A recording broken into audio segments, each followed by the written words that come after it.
Welcome back to the Conversations with Cacao podcast, where we sip from the sacred and speak from the soul. Today, I am so honored to welcome a radiant sister and a dear friend, Catalina Rivera-Dois, an ordained priestess of the 13 Moon Mystery School, a keeper of our Blood Mysteries Temple, a space devoted to reclaiming and rebirthing our sacred womb wisdom into a modern life. Catalina walks as an emissary of Mother's love, weaving magic, womb knowing, and joy into everything she touches. As an eco-ceremonialist, feminine mysteries mentor, Reiki master, teacher, nurse, mermaid, and mama of two, she is a living embodiment of devotion to the earth and the waters of life. In this episode, we will dive into the remembrance of our womb mysteries, sacred blood rites, and the joy of reconnecting with our primal magic through ceremony, storytelling, and sisterhood. Let's welcome Catalina.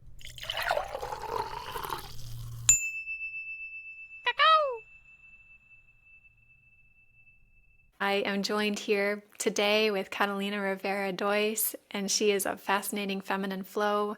She flows so much wisdom from her heart, from her passion, from her embodiment, and I'm very excited to see where this conversation flows today.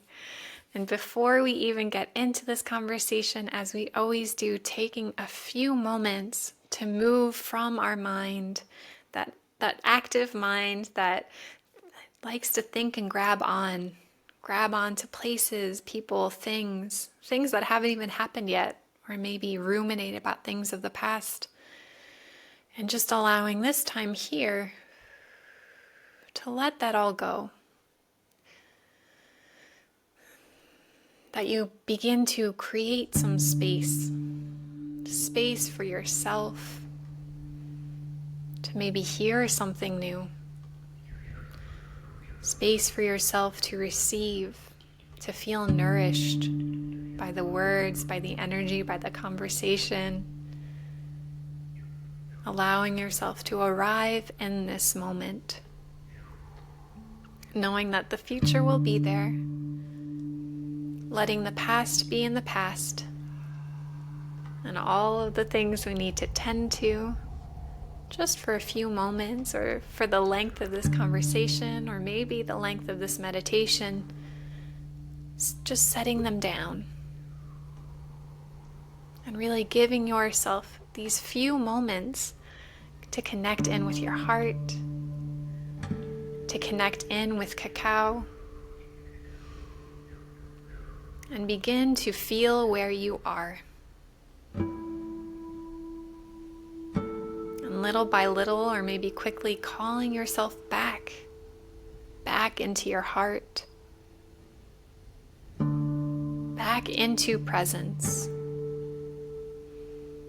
And from this space within our bodies, within our hearts, we're going to root down towards the heart of the earth, connecting in with this beautiful planetary frequency, the energy of Mother Earth, where we can reside, where we wake up every day, get to explore life, and allowing the energy and the love of Mother Earth to flow up, nourishing the soils that our roots grow in, nourishing the connections that we have, the relationships that we have, the thoughts and ideas that we have, and allowing this energy to flow up through the roots, opening up our feet, opening up our legs, our knees, all the way up into our hips, flowing into our sacral, into our solar plexus, all of the inner organs there, and just letting ourselves feel that support right now. Breathing deeply, breathing into our inner organs, our stomach, our kidneys, our liver, our intestines, maybe allowing our hips to wiggle a little bit as we allow more spaciousness into these places that sometimes we neglect, sometimes we forget about. And then breathing this nourishing Mother Earth energy all the way into our hearts. And And from our heart, rooting up through our throat, through our crown, towards the heart of the sky, allowing the shoulders to melt back, the chin to raise gently, as we connect in with the heart of the sun, the heart of the moon, the light of the stars, the light of the cosmic wisdom, the heart of the air, the clouds, the weather, and allowing the wisdom that you need in this moment to begin to flow down. Activating the soul star chakra, which is about a foot above your head in time and space, allowing this energy to flow down, opening up the crown to receiving light energy, wisdom, love, activating the brain and the light sensitive parts of the brain, relaxing the pineal gland, relaxing the pituitary and thalamus, to receive, to operate in the highest form possible.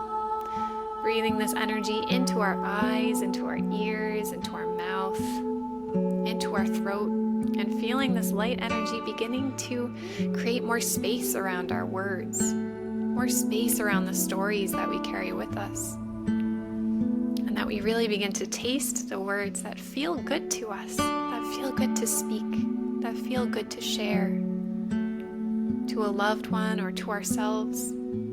And bringing this energy into our throat, flowing it into our shoulders, our arms, our hands, activating our hands of light, flowing this energy through the spinal cord, all the way down into the heart space. And maybe you want to flow this light energy all the way down through your lower torso into your hips and your legs and your feet. And for just a few moments, letting yourself be held by the earth, by the sky. Letting yourself relax into this moment. Taking a deep breath in, nourishing yourself with the breath, and exhaling out, all the way out, and letting yourself become even more empty. And allowing that nourishing breath to fill you up as you inhale. And from a heart space that is full of love, of gratitude, maybe thinking of the things that may fill you with joy, fill you with connection. And then beaming the love to our listeners right now, beaming that gratitude and seeing the connection of us all listening here and now. Allowing ourselves to receive what we need. That we are all here in this moment, and then beaming our love and gratitude to Catalina for being with us today, the wisdom that flows through her, and then beaming our love to all of the previous listeners, seeing ourselves connected to the past, and feeling that love from the previous listeners coming to you right now, and then beaming this gratitude within your heart, within your being, to all future listeners, and allowing their love and gratitude to be received by you now. As we weave this web of light, this web of connection, opening ourselves up to this beautiful plant, cacao, that is here with us today to support us, to strengthen our connection to our voice, to our presence. And today we have the honor of having Catalina share a blessing with us. So thank you. So, beloved sisters and listeners, let us hold our cacao with reverence and gratitude for her presence with us today, and orient our hearts toward the north. We call to the grandmother of the north to be with us. We call to the heart of the earth and to the wisdom of the ancestors, to all those who walk with us in spirit, to be with us now.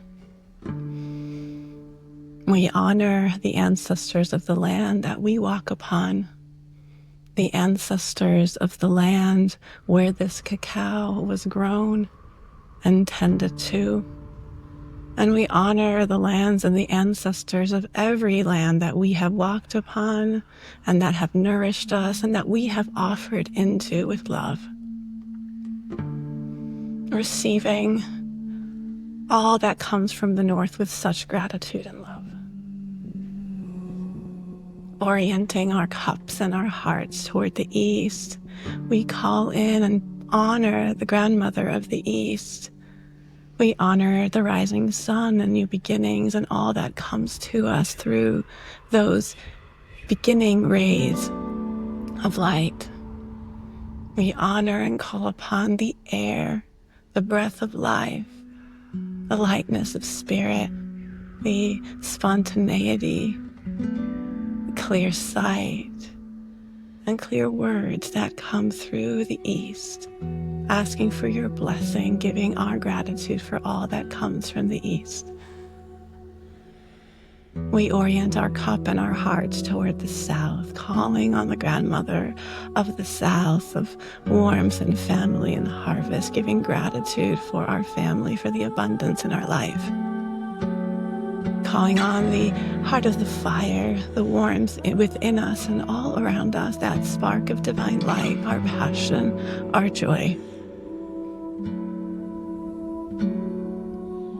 Asking for your blessing, your continued fueling of our purpose, of our heart, of our passions for the benefit of all life. We give thanks to the south and the fire. We orient our cups now and our hearts toward the west, calling on and bowing to the grandmother of the west and all of her bounty. Giving thanks for the waters of life. Giving thanks for the mystery, for the dream time, for the rest and renewal. Calling in the healing and the blessings of the west, of the waters, and opening our capacity to receive the deep mystery within us and within nature. We give thanks for all that comes to us from the west and the waters. Orienting our cup and our hearts down into the heart of the earth, into Mama Gaia and Pachamama, honoring our roots and our root system, all our underground connections to life, all the ways we are woven into the tapestry of life here on earth. Bowing to the dream field of Gaia, this tapestry and new earth that we are a part of, co-creating, receiving, and walking through our choices, through our life, through our breath. Honoring our connections to our ancestors and our descendants, our connections to all those we touch, to the mycelial network, to the subtle realms of Gaia's field, the elemental realms, the rock people, to all the roots that sustain life. We give thanks. Orienting our hearts and our cups to the sky, we call to the grandmother in the sky. We open to receive and give gratitude for all that comes to us through the sun and the moon and the stars and star nations as we remember our star origins, as we remember our roots in the stars that also nourish, sustain, and feed us, receiving this nourishment, this wisdom, this light into our being now and giving gratitude for all that we receive from the above. Calling on the heart of the ethers and the ether elementals to bless us, awaken us, and be with us throughout this conversation to create deep beauty and harmony and grace as one. And then bringing our cup and orienting our heart within, bowing to the grandmother that lives within each one of our hearts. bowing to the remembrance that we are one love, honoring all of our relations, all of our brothers and sisters in all forms.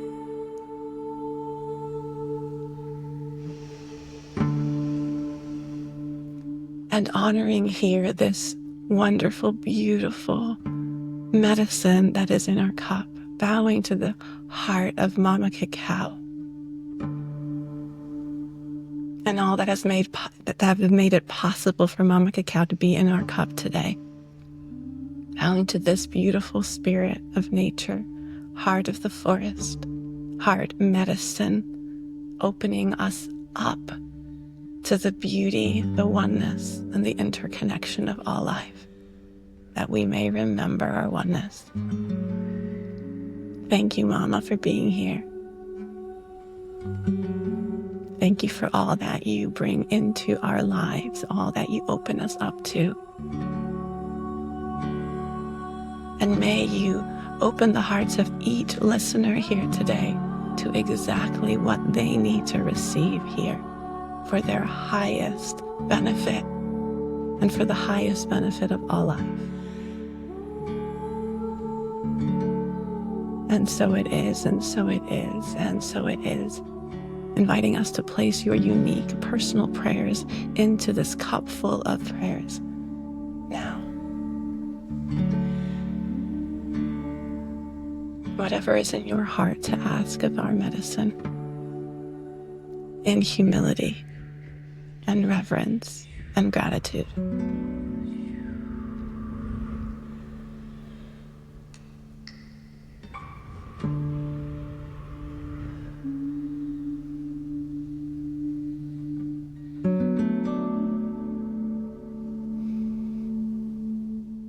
And if it is in your joy to blow that prayer into your cup, taking a moment to drink the cup in with your eyes, the beauty of this sacred medicine, drinking it in through your sense of smell, and then bringing the cacao to our cups as we commune in Holy Sacrament. Cacao.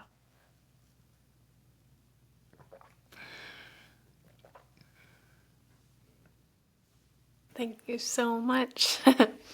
Feels so good to be in your blessing again and feel you. So welcoming you, Catalina, to this podcast here. You have your own business called Fascinating Feminine Flow, or if we could really call it a business, it's a a passion, a love, a sharing of your own wisdom, your own journey. And Catalina is somebody who is very, very, very dear to me and dear to my heart, because she is the first person, you are the first person who has introduced me to actually ceremonial cacao. And it was at your fire ceremony that I had the experience with ceremonial cacao for the first time. So we can thank you. Thank you for this moment. I love it. It's the ripple, right? And it's so beautiful to see that ripple effect, right? Oh. I remember that ceremony like it was yesterday, just the connection to taking the first sip of cacao and being like, what is this? And then I felt like I was blasted into another dimension. It was like all this remembrance flooding back to me. And it was, very powerful, and also just tribute to also the containers that you hold and the energetic space that you provide and your connection with plant medicine, with Mother Earth and yourself and your truth.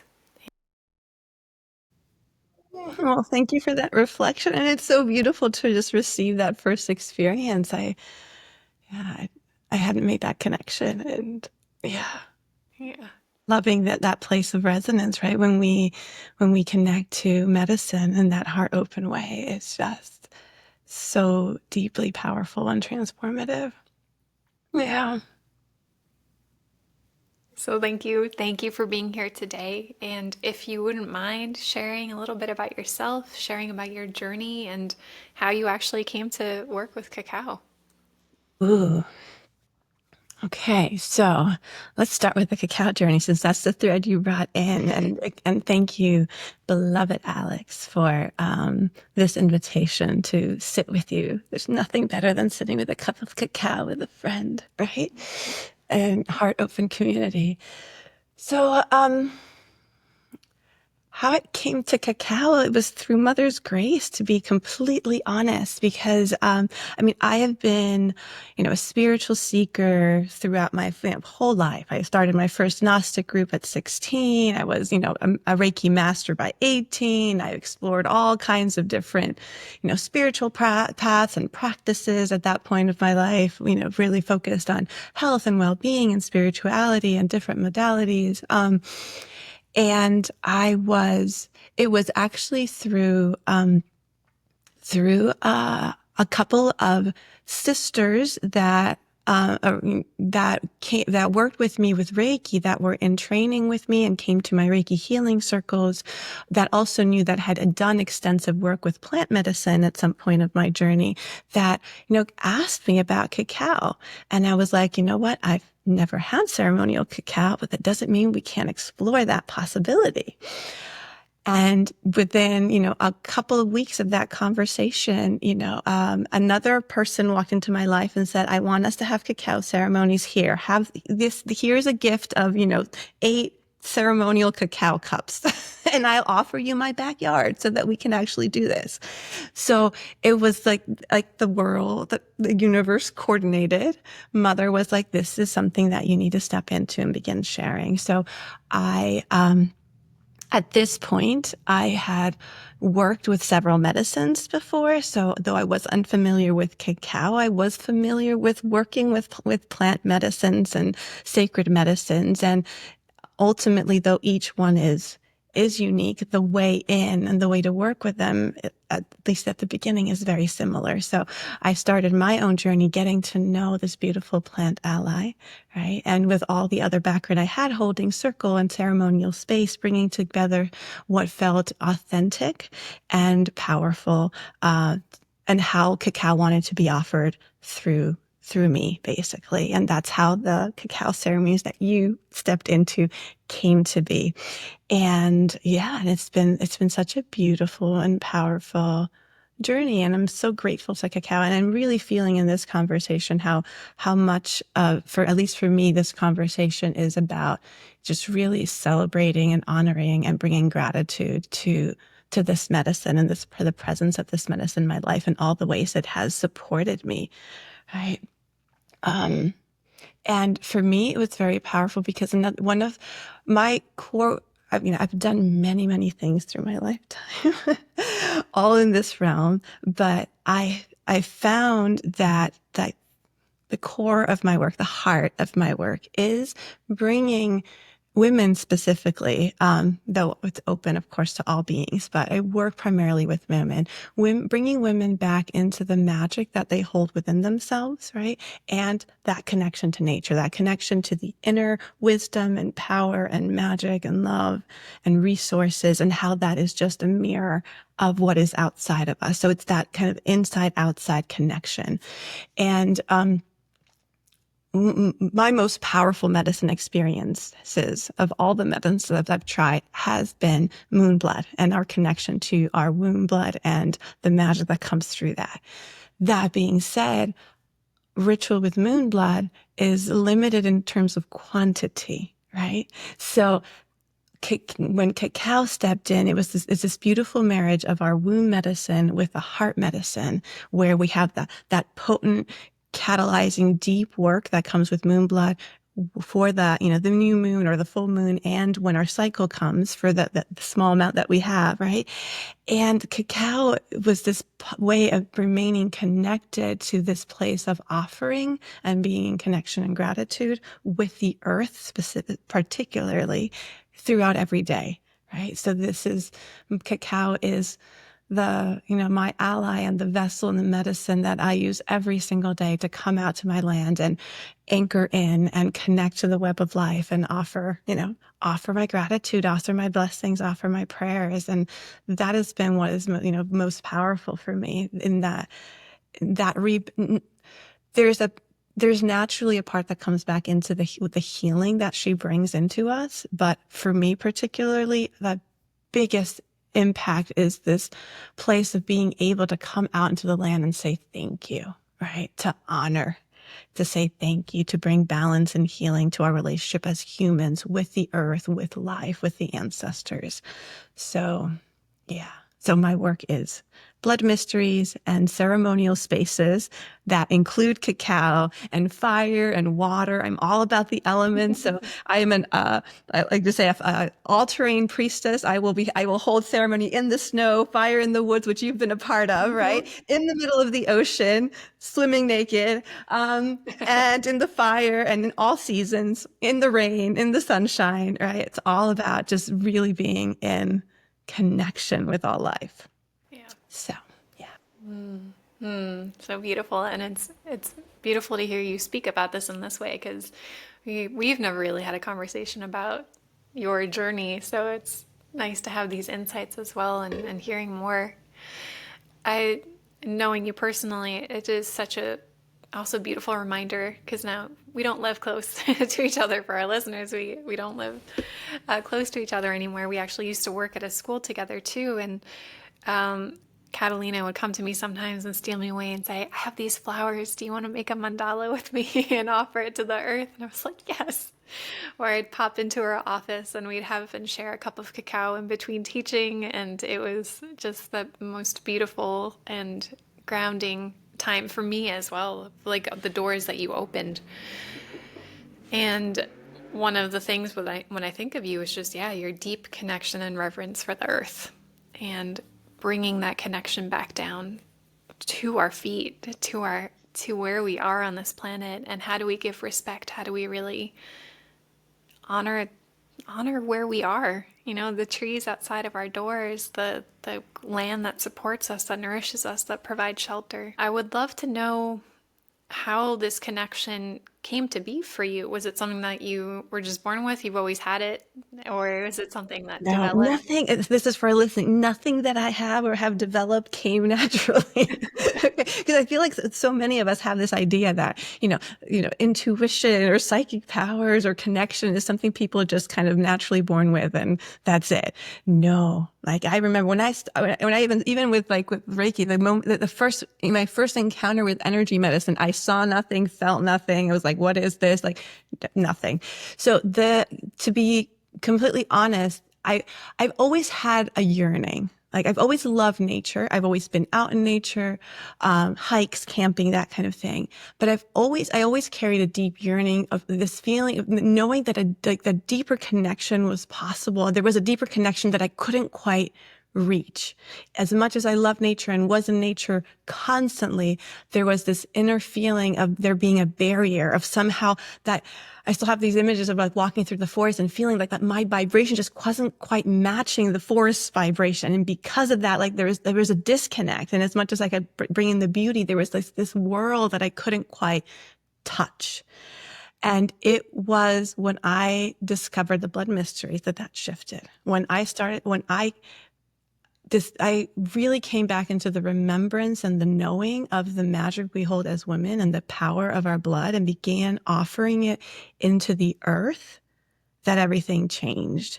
Because it's in that our blood is like our primary bonding agent, right? Like, everyone, we need to feel this. Like, our womb blood is the mother distilled into form, right? It's the frequency of mother distilled into form. It is the strongest bond that we form in physical form in this lifetime. And it has the power to create strong bonds instantly. So the beginning to offer blood it was just that first time I felt it. That's how powerful it is when you connect to your moon blood, and in full understanding and reverence of what she is, which is part of what I do, right? And then you bring it into ritual.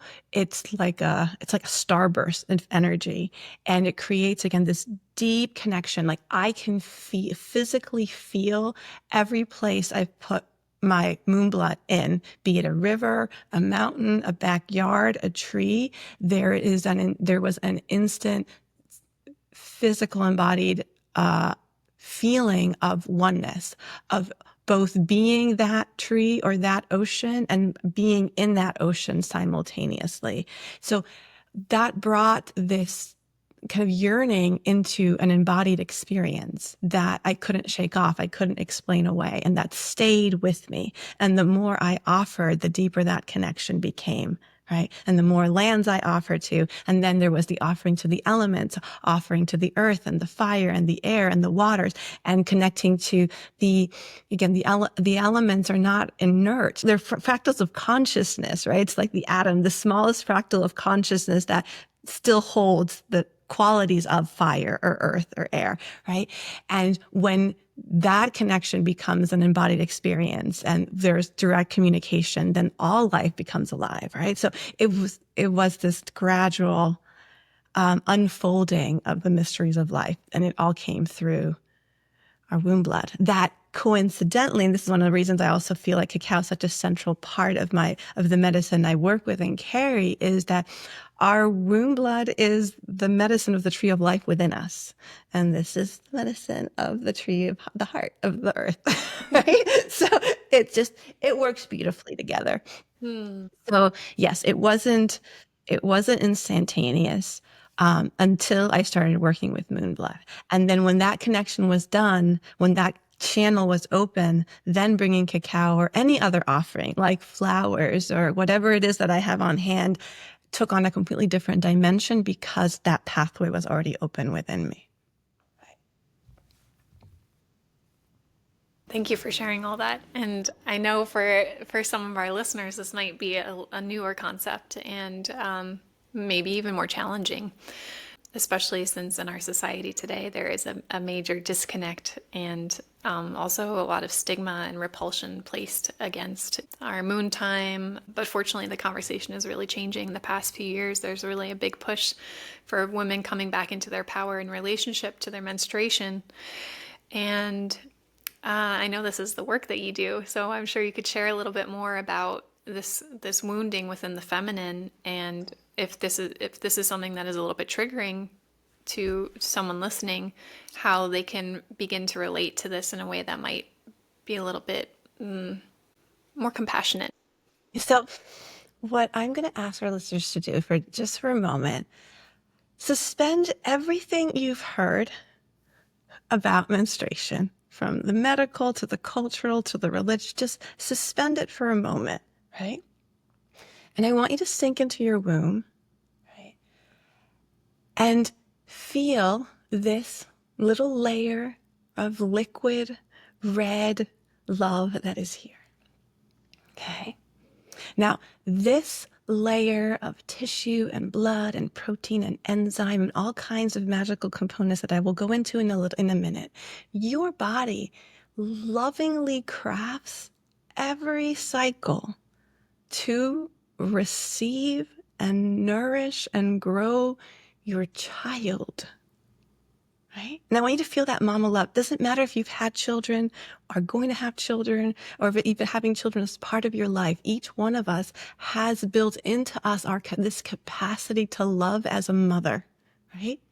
And that unconditional love, that unconditional support, that unconditional nurturance and desire to tend and for this being or dream or product to thrive is received and nourished by this beautiful substance within us that our body painstakingly creates every cycle. It is biologically the most nourishing and rich substance of our body, right? That's the truth of it, right?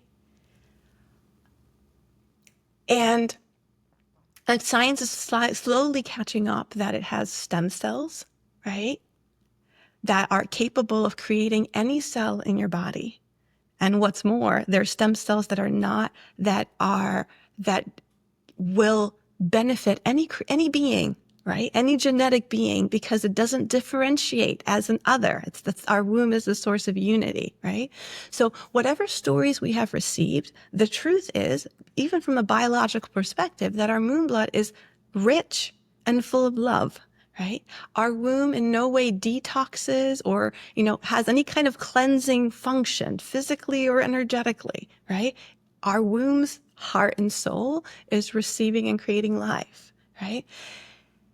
So it comes to being that we need to question, right, the stories we have received of it being disgusting, toxic, right, release, right, et cetera, et cetera, et cetera. And it's really important to begin to unravel these cultural, religious paradigms, because every one of us here as women has received the message that when you bleed for the first time, you become a woman, right? So when you bleed and you become a woman, and what makes you become a woman is something disgusting, toxic, shameful to be like, of course, women are walking around feeling broken, like wrong, like inherently shameful and not good enough, right? So, and this was exactly why this happened. When patriarchy descended historically onto the earth, right? The first thing that was attacked, and we were attacking our two poles of power, our creational force and as our red river, our menstruation, and our creational force as sensuality and pleasure, right? But the first part that was attacked, because it's the most powerful, was a relationship to moon blood. The first thing was banned was the gathering of women and menstrual rights, right? Because this is the source of our power. This is the physical manifestation of our capacity as women that only we have, of creating life, of bringing something out of nothing, right? So it's really important to do this journey, because not only is our moon blood powerful sacred medicine alongside cacao, peyote, ayahuasca, it's in that same level, right, of capacity to bring you into deep soul journeys, into deep healing, into deep manifestation and empowering of your reality. It's on that same plane of existence, and it's created by your body, uniquely designed for you, right? Not only that, your relationship to your moon blood, even if you decide never to step down that pathway of the medicine woman, is directly affecting, you want it to or not, deeply unconsciously, it's affecting your relationship to yourself, because it defines you as a woman, and it's impacting your relationship to everything that has to do with mother, right? So safety, belonging, nourishment, abundance, like all of those things, unconditional love, is impacted by our relationship with our moon blood. So that's what I would invite our listeners to reflect on. And, you can always reach out for more guidance and support in that journey of reclamation of our magic and power. And it's powerful because, like you were saying, there's so much wounding, right? But when we step into actually working with our blood, what that does is, through powerful paradox, it shows us exactly what is in our subconscious that we don't even know is there, right? Yeah, it becomes this mirror of really, you have to look at it right in the face. You can't avoid it, because now all of the feelings are coming up. And if it's disgust, if it's anger, if it's fear, if it's resentment, whatever it is that's there, it's okay. Oh, wow. This is what's bringing this forth that lives within me, and allowing it to begin to be cleared out as we move into more conscious relationship with ourself, with our bodies, and then, ultimately wherever you want to go with it. If it is relationship with the earth, yeah, very beautiful. So thank you for sharing that. And I think it's a conversation that is very important to have, especially as there is a larger movement of happening, of the reclamation of the feminine sovereignty, of the power, the empowering narrative of what it means to be a woman.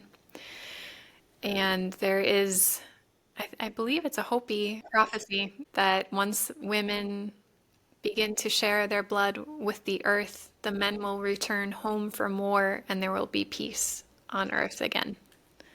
Yeah. And I have my own relationship with that meaning and understanding, but for you, what I would love to hear your perspective on that and what that means. So my perspective on that is that when we begin to offer our moon blood to the earth, right? Behind that act is already showing an inner work, right? Of women knowing, right, what they carry and what they're here to do, and that they're here to work with the earth, right? By offering our blood to the earth, that creates immediately this deep bond with the earth. We begin to remember that her body is our body is her body. And when that is lived in the way that, again, the blood mysteries ignite, the blood mysteries igniting us is a very embodied experience. It's very cellular, right? It's something that it's not just like a beautiful meditation that you can, well, maybe it wasn't true, my imagination. It's felt at a very cellular level. So when that happens, when that bond is there, then you cannot do things that are against life, because it physically and emotionally hurts you. So then it begins to change how we walk on the earth and what we accept, right? And we become defenders of what is good for all life. Our voice comes back online. And then that begins to shift the paradigm and also begins to shift our men. It's through ripple effect. If women are anchoring onto the earth the vision of peace and harmony and oneness, then war is unsustainable. And for me, I know your expertise is in the blood mysteries and the divine feminine, but I am curious about your thoughts and feelings around the relationship. Where does that leave men? Where does that in the conversation? Well, it's perfect. No, and it's actually really pertinent, because right now we are in the rising of the divine masculine. We've been in the rising of the feminine for a very long time. And I want us to really look at the big arc of the story, right? I remember, 10, 15 years ago, even the word divine feminine was something that we wanted, we longed for, but we didn't quite know what it looked like. We didn't have, external representations beyond the Virgin Mary and a couple of Hindu goddesses. There wasn't a clear vision of what the divine feminine actually was in full scope, right? And we've been on this journey of reviving the feminine in its full expression, right, in all the myriad of possibilities for at least a decade more. And that inevitably, because the feminine was in the underworld, right? With, when darkness descended and patriarchy took over, which is not men, it's a system of oppression, right? The feminine was in the underworld and she arose, right? Just like the myths. And now she's here. There's no doubt that she is here. Is there more work to do? There is, but she's here, right? And as she's here, she naturally begins to yearn for and call for her partner, who has also been missing. Because we have presence of the masculine in the world, but do we have the presence of the divine masculine? I feel so many women nowadays, and even men, would not quite know how to define divine masculine. We're starting to see little blips of men beginning to embody more and more of this energy. So everything starts from the mother, right? The feminine calls on the masculine to arise from the underworld, right? And become present in the earth. And, again, our world of creation is built on polarity, right? It's part of the structural matrix. You cannot have one with the other. Yes, I work with women because this is my piece of the pie to do, which does not mean that there isn't an equally important piece of the pie that is the masculine.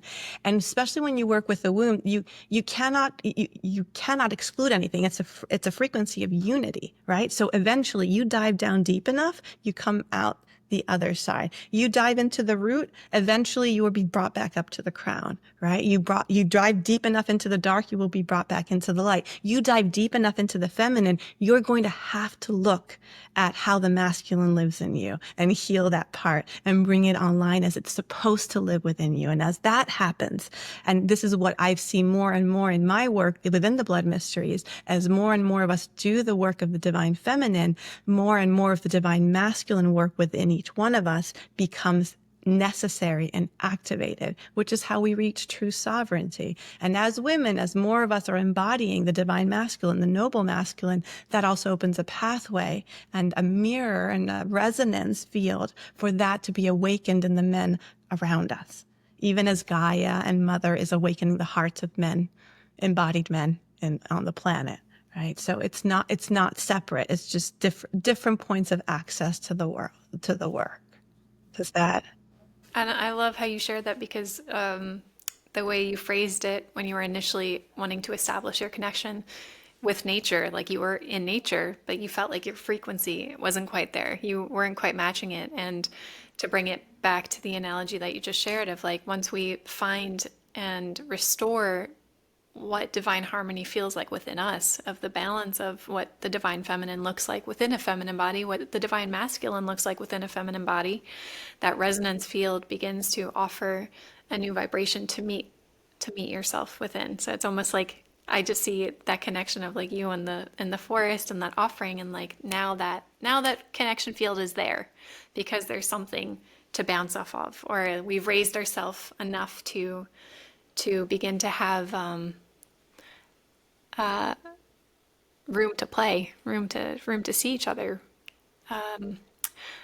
It feels like so I work with Dr. Joe Dispenza's meditations and things, and I started listening again to this one, and he talks about the experience of interdimensional beings coming into the rooms where he does the work and the workshops. And he's like, and I've had conversations with them, and he says, if you can get the room to a certain vibration, we can come in to do healing, but we can only go so low in our vibration. Otherwise, we change our consciousness, and we would never do that. So if you can get it high enough so that we can lower ourselves low enough so that we can begin to talk, then we can do something. And I feel like there's something in that as well, of recognizing where are we, how can we pull ourselves up so that we can even begin to have this healing around and the expression of the divine masculine coming through, as well as the divine feminine. And I feel like that's such a beautiful point also that weaves into what we've been talking about, is because when we work with our womb blood, and similarly with cacao, right?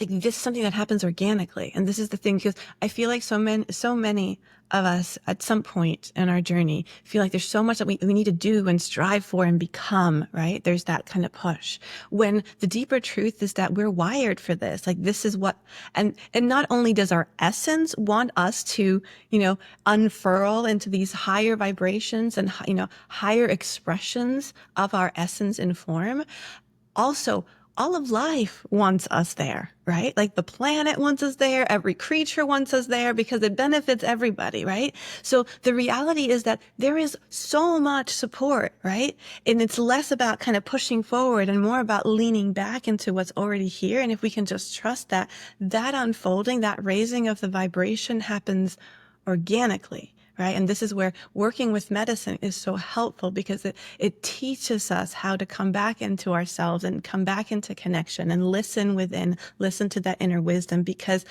ultimately, as beautiful as what I share and you share and all the other teachers out there share, there's no one that's going to know what your unique path is and exactly how you're to do it but you. Right. And I feel that's also just at the heart of my work, and what brings me the deepest joy is it's setting the spaces and the guideposts for each woman to reclaim that direct connection to the divine, their own wisdom, their own way of unfurling, right, in vibration, and how when we sink in, that match of vibration, that elevation happens again organically. It's like pregnancy, right? You can't really dictate it. You're along for the ride, right? It doesn't mean it's easy, right? But it's not coming from you setting goals and intentions, planning your time, checking off things on a to-do list, all right, or efforting in any way. You're surrendering to all these changes that are happening, that are bringing this new thing, these new being forward, right? And our spiritual unfolding can be just like that. And I feel like as women, it's what suits us best when we can just kind of lean into that. And what is your relationship to surrender, and what does that journey look like for you? That's my mantra. When in doubt, surrender. So because of my work, like this is like my home frequency, Great Mother, and surrender is like the one, it's the tool, right? So yes, surrender is a huge part of my life.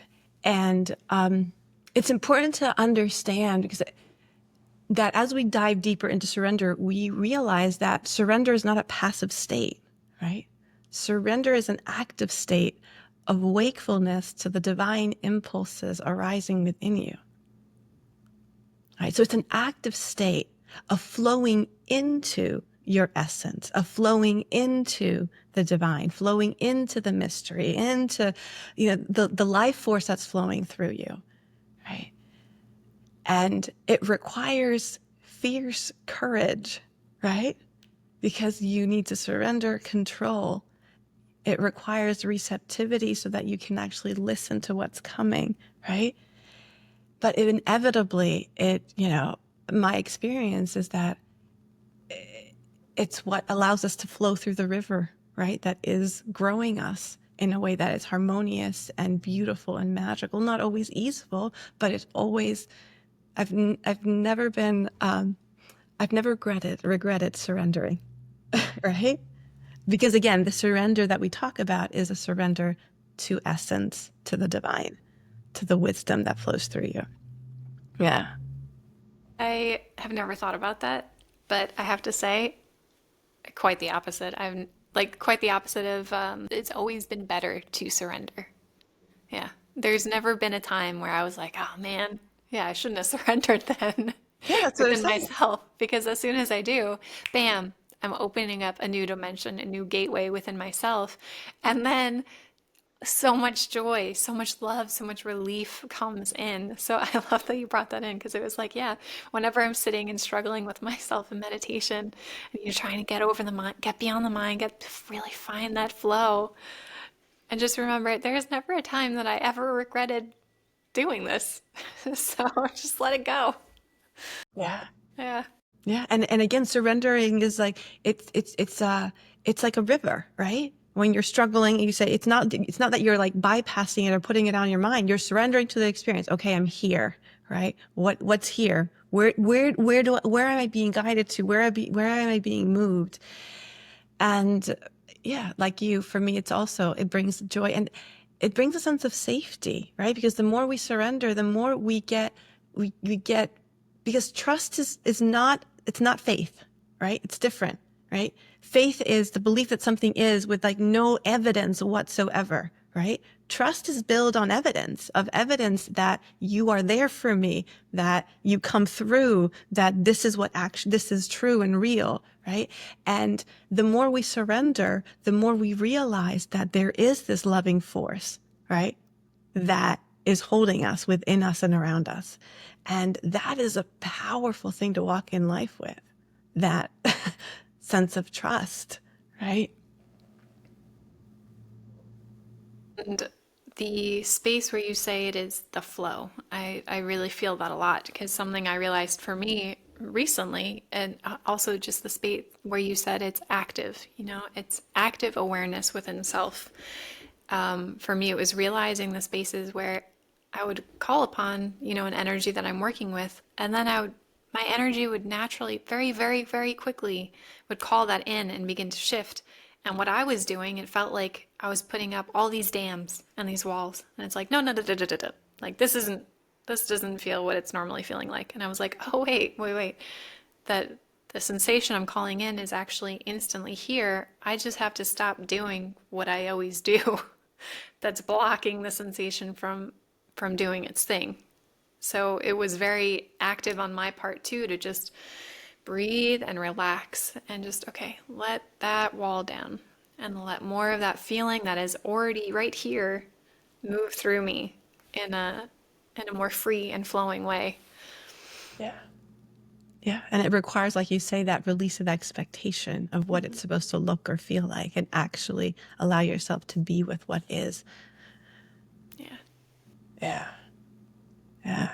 But it's also so much fun because, like, one of the things I love about this, like, is, and cacao, and this has benefited my practice with cacao beautifully, right? Because when you've cultivated this state, like I bring my cacao out every day at some point of the day, usually in the morning, but at some point of the day, I'm out there with my cup, connecting to the land and to myself. And there's this place where I can just, I'll say my prayers, sit with my cacao, and can just be empty. And I don't need to have an intention beyond being with the medicine and being open to receive what I need.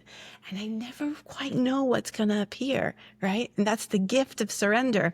And there are days where that practice is just, just beautiful connection and gratitude. And other days where, like, my whole morning is wiped out because, like, this gateway opened up for deep healing, and I have all kinds of visitations and, people coming through and work being done, right?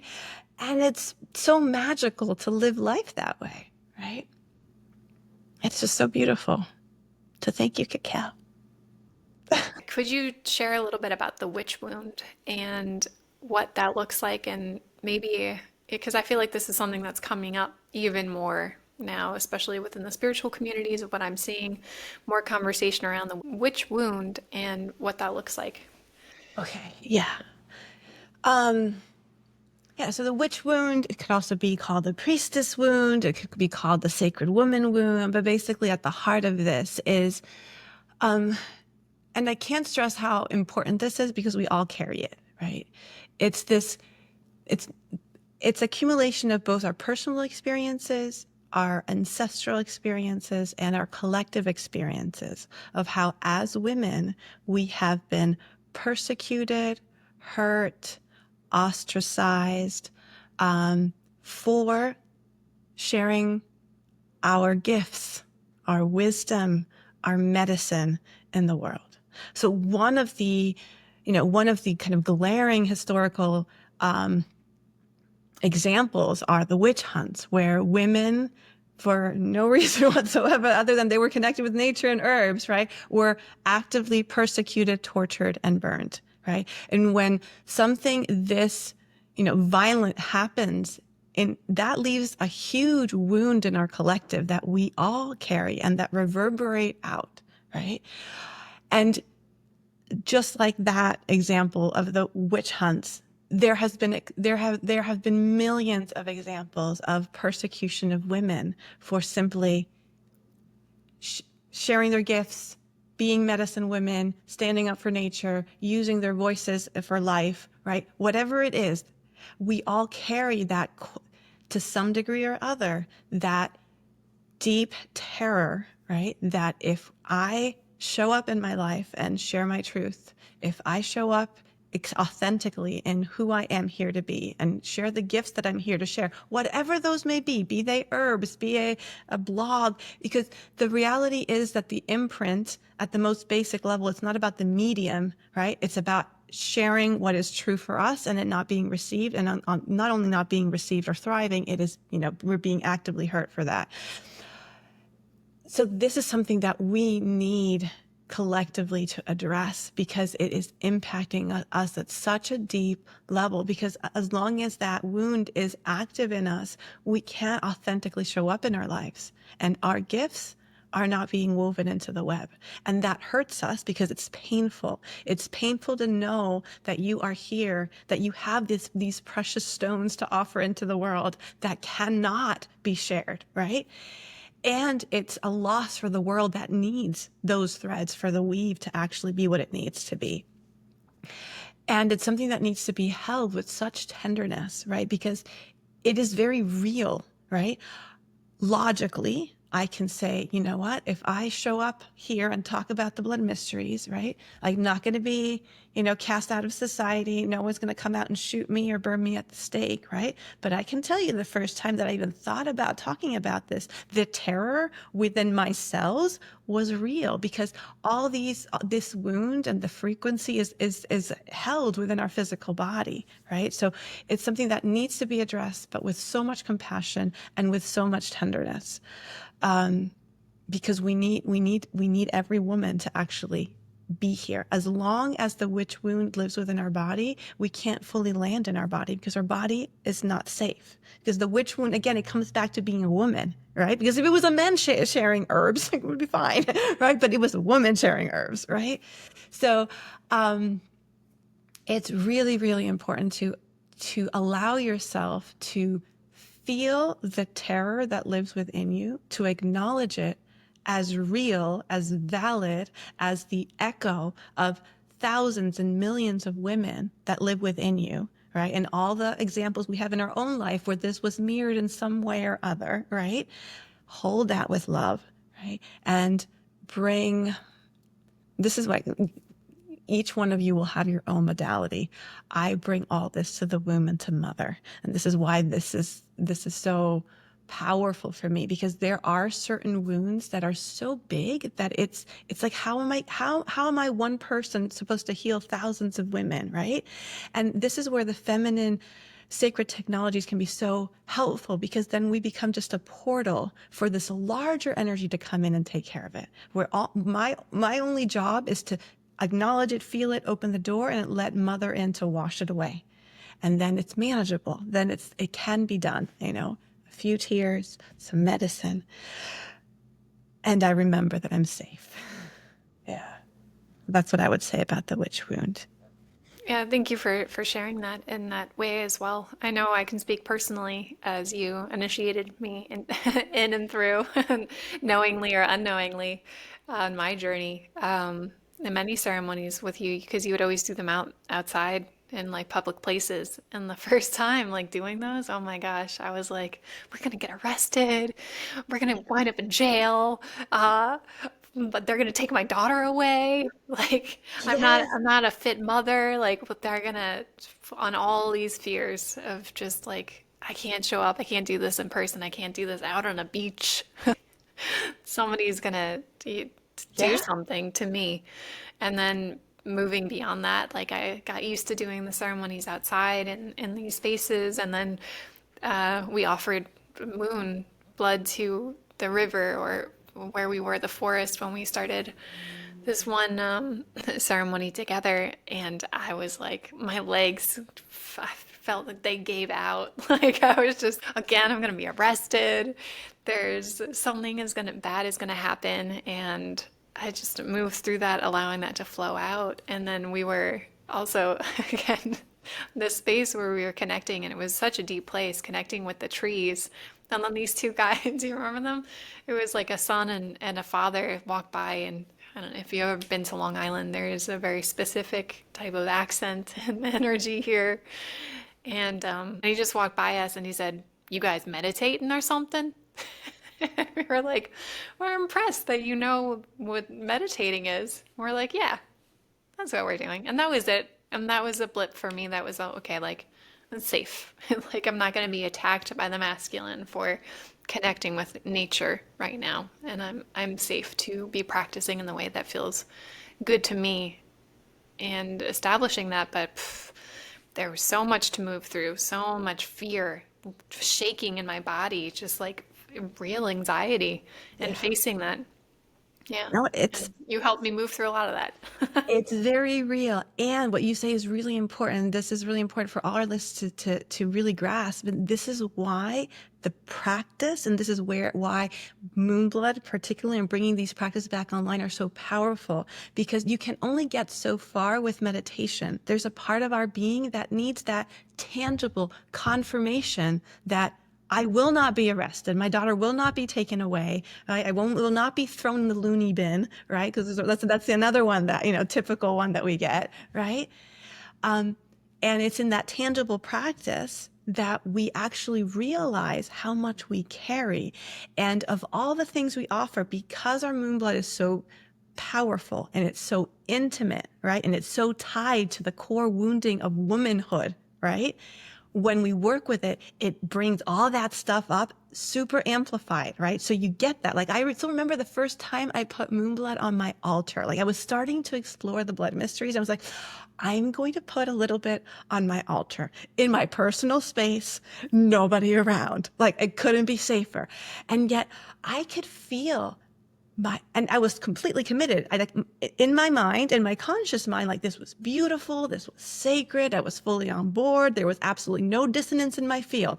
And yet I start taking my steps toward the altar, and then all of a sudden, dun, dun, my heart starts beating out of my chest, like you, cold sweat. My body starts shaking, and I literally start hearing voices in my head, right?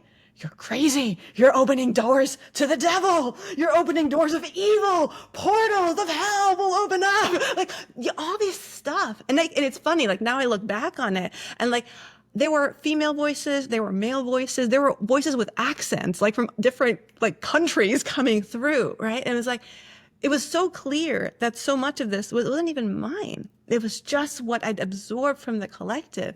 But that lived in me. And it was really loud. Didn't realize it. And there was no other way that would have come out, right? Because consciously I was like, no, I'm good. I respect my moon blood. Like I love being a woman. And yet beneath that, there's all these layers we don't access. So having that physical practice, putting yourself out there and having that contrast of recognizing, okay, consciously and connected to my heart and my womb, I know this is right. And I know I'm safe, right? And holding that alongside I am terrified, right? Of all of this. That's where the alchemy happens. That's how we move through it, right? Until we have that experience, it's never fully resolved within us, right? And then the more we do it, then it becomes, I'm fully comfortable with this because now I'm starting to build the trust in the new truth that lives within me, right? Because that's part of it. We need to build trust with the new paradigm, the new frequency, the new dream that we are here to anchor. It's not just about claiming it. Claiming it is the first step.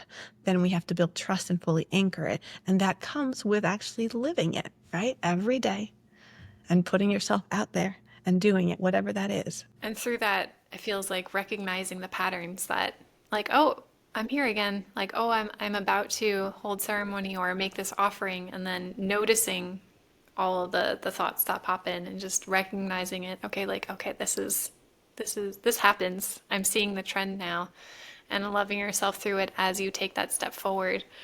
Have you seen The Good Place?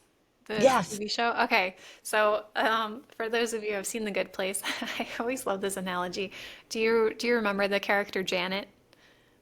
Mm-hmm. And sometimes they would have to like reboot her. Mm-hmm. And the closer you would get to like the system that would reboot her, she would go into like this full panic. She'd really try and get you to not push the button. Yeah. And you had to really move through it and be like, wow, I think she really means it. Like she's really scared or, but meanwhile she's a robot and she's like, no, this is what I'm programmed to do. It's just, that's what's going to happen. And then you have to, get through that terror barrier.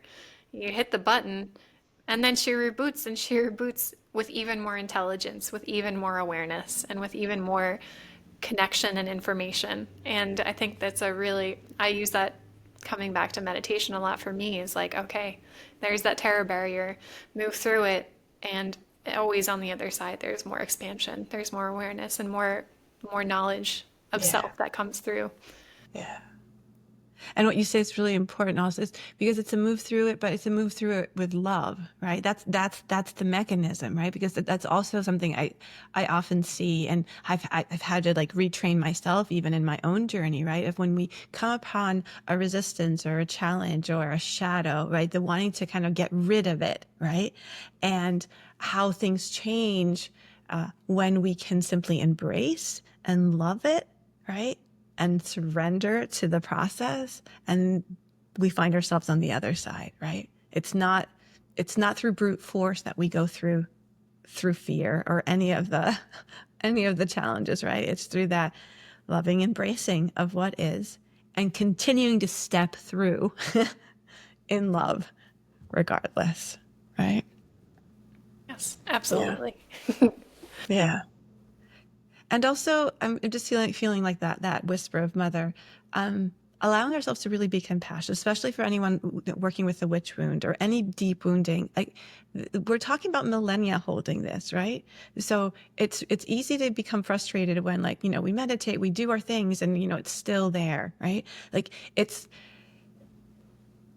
please remember that it took a long time for this wound to form, right? No one's expecting you, and nor is it realistic to expect you to move through it like in a day or a month or even necessarily a year, right? So giving yourself the grace and the tenderness that is needed. In the end, there is no timeline for this, right?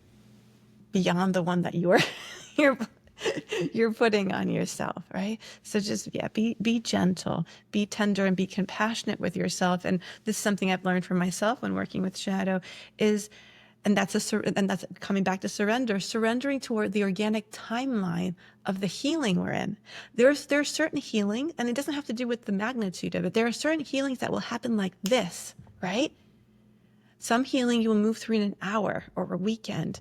And some healings just require that digestion and integration and rumination and the many multitude of layers of it. And that is not a failing on your part. That's just the nature of the healing journey you're on. So allowing yourself the grace to surrender to that unique timeline and be compassionate, right? When you need a break, it's okay to say, you know what, that's as far as I come with this wound. I've emptied my tank with what I can do with this wound. We're going to blanket it for a little bit, and I'm going to take some time, and I'm going to, watch something nourishing, right? Or read something light and just kind of recuperate and renew so that when I'm ready, I can dive back in. Yeah. For some reason, this metaphor comes to mind with archaeological digs. The best way to preserve the artifacts that you find is in Mother Earth, because it's not connected to the weather or the sun, and it's really preserved, and that Mother Earth really provides a sacred space to keep it intact. And that sometimes if archaeological findings don't have enough funds, they actually rebury the site in order to preserve it, and that you can see it intact later, and whoever then comes across it then will be able to actually, treat it with proper reverence and care. And it almost feels like that too. It's like when we're working with our shadows, with our woundings, and it's like, all right, well, just put a little earth on it again. Maybe now is not the time. Maybe the earth isn't ready. Maybe we're not ready. Just allow Mother Earth to preserve the darkness in your spirit, and just let it ripen to the time when it's ready to look at it with more reverence, with more compassion, with ease, and allowing it to surface at a time when you are ready to heal it. Yeah, absolutely. And asking for help, right? Like there's that piece also of that you say, like, bring it into the earth. Yeah, and not only planted in the earth you were being, but planted on Mama Earth as well. Like, just have a little ritual, or even just your intention of just surrendering it to Mother, right? That, this is as far as I can take it. Can you help me? Right? And just surrender it and release it and trust, right? Because again, this is something we often forget. In our suffering, we constrict, right? We shut down and shut off, right? And again, all of life wants you to thrive, right? The planet is Gaia is on your side, spirit is on your side, your ancestors are on your side, right? So when you can't figure it out from your 3D perspective, let someone else step in. Invite that in, even if you don't know what that looks like, right? Leaving that door open and saying yes can make a tremendous difference. And there's a lot, I do a lot of healing of the earth, right? And just as we heal the wounds of our body, there are wounds of Gaia that have been created by humans, right? And part of my work is also tending to those places. And I know I can't do that on my own, right? And so much of that is simply opening the gate. I am here to open the gate so all these other forces can reach. It's part of our lineage work as well, right?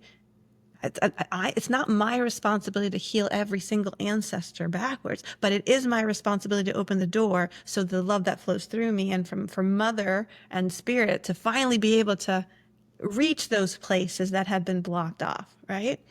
And spiritual work becomes so much more empowering and easeful and fun when it's not us alone struggling against everything. And it's more about leaning into the abundance of resources that are, want this to actually happen through us and for us. I think there's a part of the ego that also has to die in that Yes, regard absolutely. too, of like the savior complex, or that has to heal everything, and the victim as well of this is my burden, but just allowing the space of it doesn't all have to be me. It It can't doesn't. all be you. It can. There are just things that are way too big, and that's the beauty of it. They're way too big. There's a point where the ego just has to recognize there's Yeah. no way you can, like the way true, like there's no way you can heal all that. It's just way too big, right? And this is where we come back to cacao and womb blood and the other beautiful medicines that Gaia has provided for us, right? To help us, open to that deeper truth and that more expanded view of why we're here and what our purpose as humans on the planet is. And it brings us to, like, there's this quality that I admire and observe, right, in the Indigenous people and true medicine people, right? There is a humility, right? As much wisdom and as much power as it flows through them, there's a deep, deep humility, right? Because that's also the gateway for the divine to come through, right?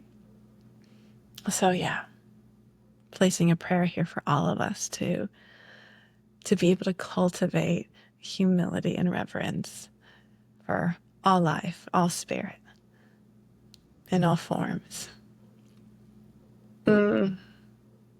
With that blessing of humility and carrying the medicine and the path of the one who wishes to share, what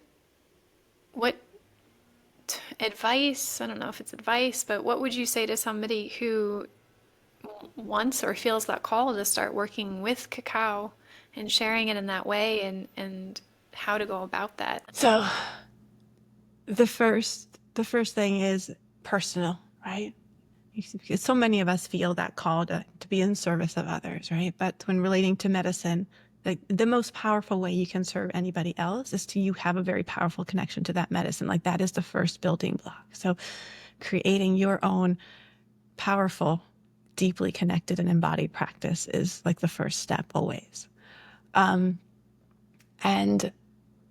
working with any medicine, it is through the open heart, right? It's through the heart that we enter into communion. The work with medicine is a work of communion, of becoming one with another, right? Of truly seeing the other and all that the other carries and offers, and receiving it within us, and also offering all of that is within us to the other in service, right? It's this beautiful reciprocity, this lemniscate. So just whatever medicine you're working with, this is true for moon blood, this is true for cacao, this is true for ayahuasca, for any medicine, plant allies, if you work with herbs, to be able to truly sit with the spirit that is before you, and be in that state of communion, right?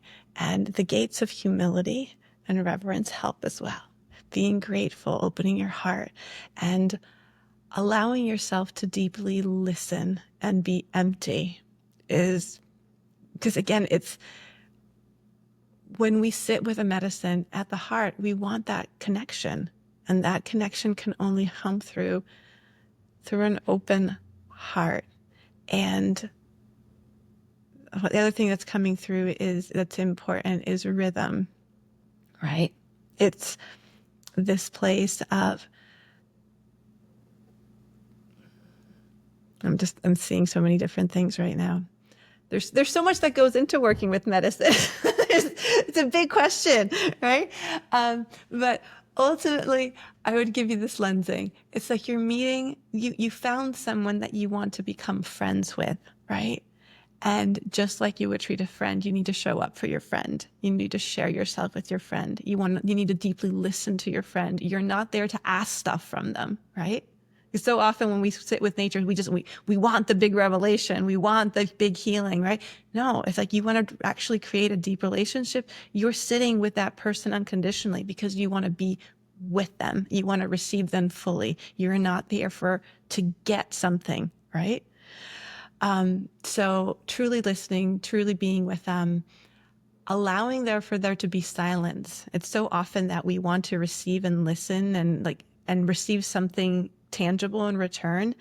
And it's very common when we start off with working with medicine, especially if you're newer, for you not to hear or see or feel anything. And that's not something you're doing wrong. This is part of it. Think of like an animal that you want to befriend, right? You see it. It's going to take many times of, approaching it and, from a distance and then a little bit closer and then a little bit closer. And then you're going to bring an offering. You're going to bring some food, right? You're going to show that you are safe and that you want to be friends, right? This is the same thing, but with the plant medicine and the rhythm, right? It's not from showing up once. It's you show up again and again and again. And this is how you build that trust with the spirit that you're wanting to work with, that your intention is pure, it's true, it's open-hearted, and then the magic happens. I love that. Thank you. Thank you for sharing that perspective and bringing the metaphor of, the pet or the animal, where it's like, yeah, we make offerings to our feline friends. I just think of my sister and mom's cats. They acquired two black cats recently, and they steer clear of me. But now one even went and sat on my lap, like after coming, sitting with it, feeding it food and tending to that. And I think we can so often disassociate, where I don't think it's really taught to us, at least when I was raised in the society that I was raised in. It's not taught to us to have a relationship or to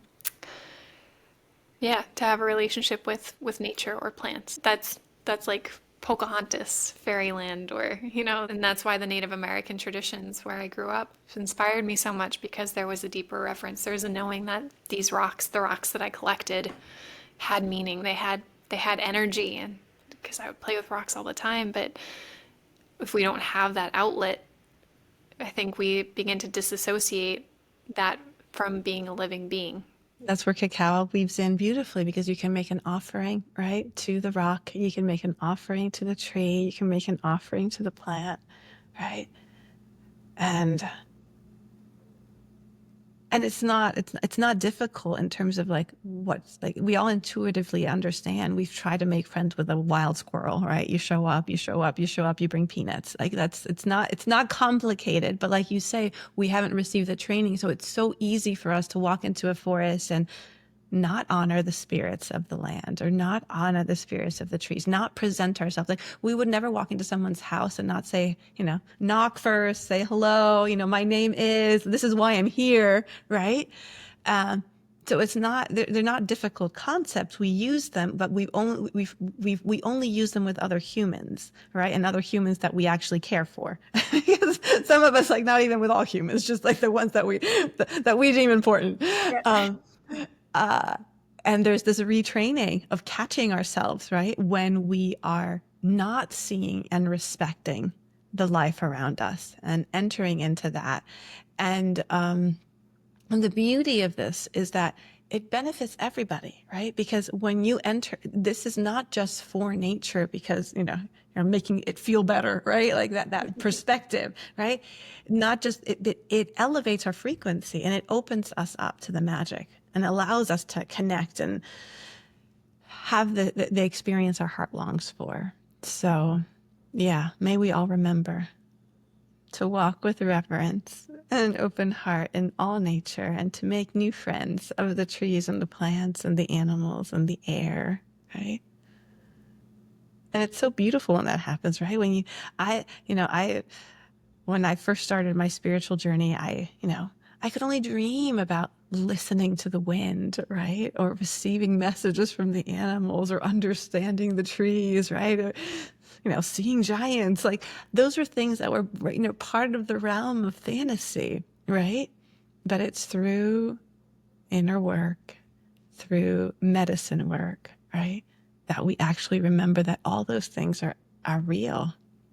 And we have, deep embodied experiences of that, and life becomes magical again. And who doesn't want a magical life? Did you ever see them at Wellwyn Preserve?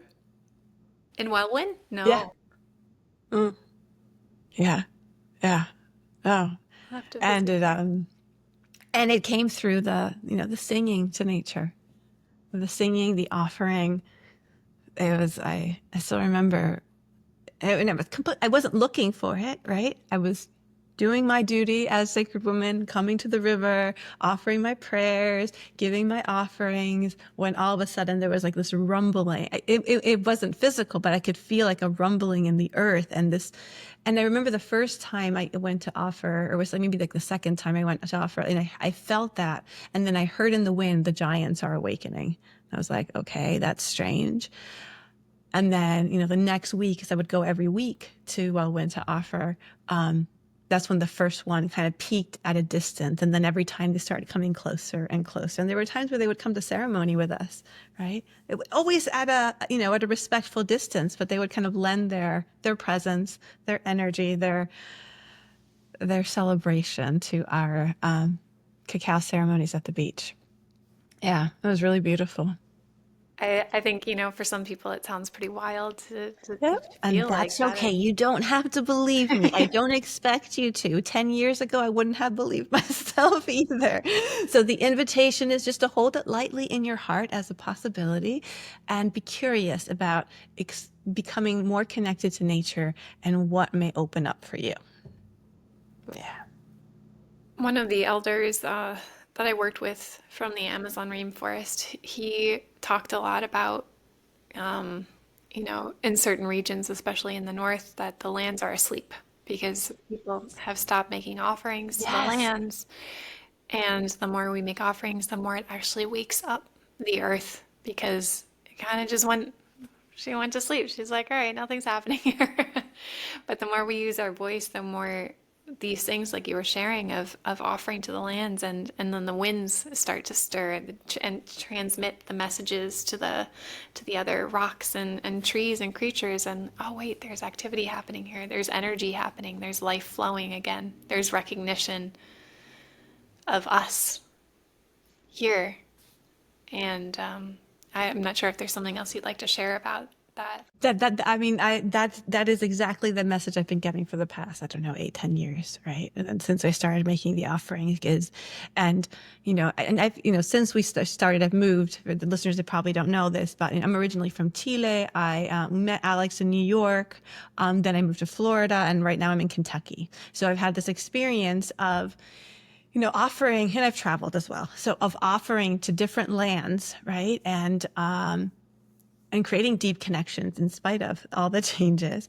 And also with these open channels now of, sensitivity of truly listening, communicating with the land, of having that experience. And the message I got from the beginning was, yes, like the land is asleep. It's like a child or an animal you ignore. Like they'll just turn their back and look in another direction, right? Until you create that connection again. And that connection has traditionally been through song, through prayer, through offering. So much of the body is asleep. And this happens and again, our body, Gaia's body is the same thing. For women that have never honored their sensuality, their breasts, their vulva, right? Their yonis, their wombs, like that area can be completely numb, right? Like may have like no real connection to that part of our body because we've forgotten how to honor and respect and listen, right? If you ignore a part of your body long enough, it will go numb, right? And then eventually fall into disease. Like that's kind of the cycle, right? And with the earth, it's the same. We have so much of the earth because we have lost so many of the caretakers of the earth, and we've lost these traditions that are simply numb, asleep, right? And other parts that are deeply wounded. And a big part of so many of the women I work with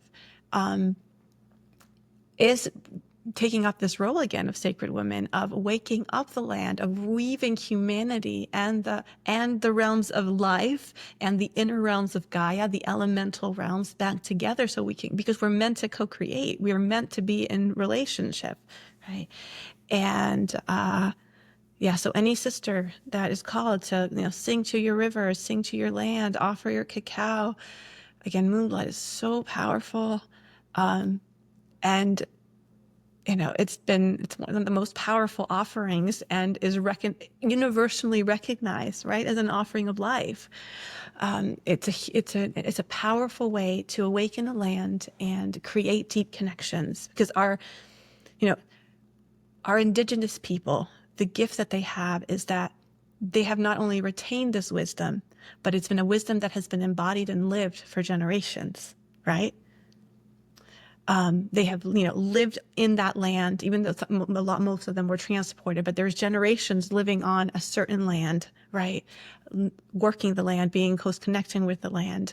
And again, that ancestral wisdom that flows through that way of living, so that those pathways are open. But for any of us Occidental, women that don't have that in our lineage, or it's way back, because I have Indigenous blood, but it's, way back, right?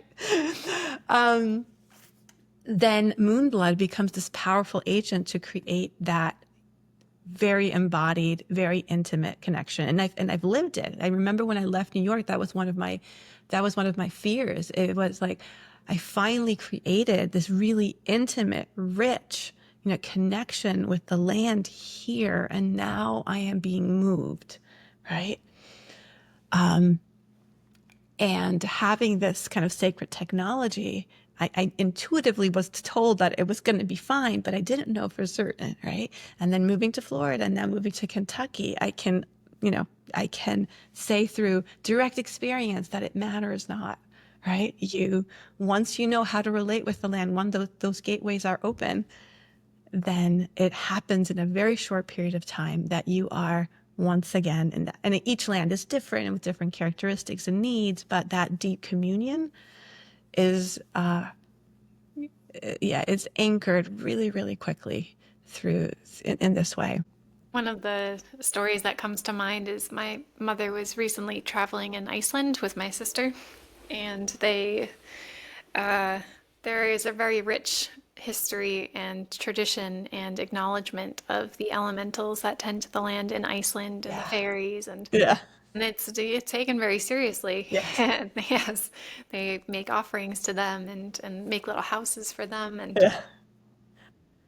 when my mom was visiting, she had some, I can't remember what stimulated the initiation or the act of this, but she was sitting with her coffee in the morning, and I think she maybe heard a whisper, because my mom is also, she's clairsentient. When she tunes in, she can she can hear voices in that way.